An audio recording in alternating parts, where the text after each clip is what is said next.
My name is Mike Kenzinger. I'm the chief engineer of a 500,000 square foot Class A office building in downtown Chicago. Mike, since the COVID-19 outbreak, how have your procedures changed with regards to working inside the restaurant? When we're working inside the restrooms now, we definitely have a much bigger emphasis on personal protective equipment. We are wearing our rubber gloves, our masks, and our goggles for every repair. The first thing that we'll do is we'll bring up all of our tools and we'll lay everything out before we work on, let's say it's a leak. Make sure that we have all our parts and pieces lined up so that we don't have to make a lot of trips back and forth. Obviously, we're going to be working in the bathroom. If it's empty, we're going to make sure the tenants aren't coming in and out, which is something they might have done in the past. We'll go ahead and make our repair. We'll make sure we wipe everything down when we're done and we're successful, including our tools. We're making sure that all the engineers are carrying out with them a bucket with a trash bag liner inside of it. Try to make sure all the touch points get wiped down and disinfected with a greater emphasis.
Mike, since the COVID-19 outbreak, how has it affected your staff's morale? It's a great question.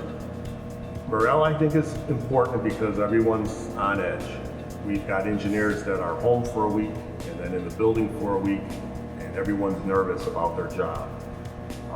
I feel it's my job as the chief engineer to keep morale high. I'm constantly either going to reach out with a text message or a phone call and try to talk to my guys that I'm not normally, or I'm going to talk to the guys that I normally am working with on a daily basis just to see how they're doing. I'm trying to keep them updated on all the changes that we're getting from Able Services as far as the PPE requirements and the changing recommendations from the CDC. I'm kind of using all the information that we're getting as an excuse to call the guys, try to keep them pumped up, and let them know that sooner or later things will be back to normal. We just have to weather the storm. Mike, during this low occupancy inside your facility, have you taken this time to retrain your staff? Definitely. Yeah, we're receiving a lot of information from both Able Services and the CDC. So I feel like my job is to pass all the information along. I'm using it as an excuse to forward emails and text messages to the staff so that all the engineers know about the most up-to-date or safest ways that we can operate the building. Mike, how has the construction process changed during this outbreak? The one big thing that we're doing differently now is when the contractors sign in the morning before they start work, we're asking them to also check off regarding their health status. We want to make sure that everyone feels healthy and strong so that we don't have any problems. The other thing that we're doing is when we communicate with the contractors, we're definitely staying between 6 and 8 feet away from them. We're not shaking hands with anyone anymore. A lot of the communication that we have regarding problems or issues is now being done with emails instead of verbally. And we're trying to stay on top of the projects, but also maintaining social distancing at the same time.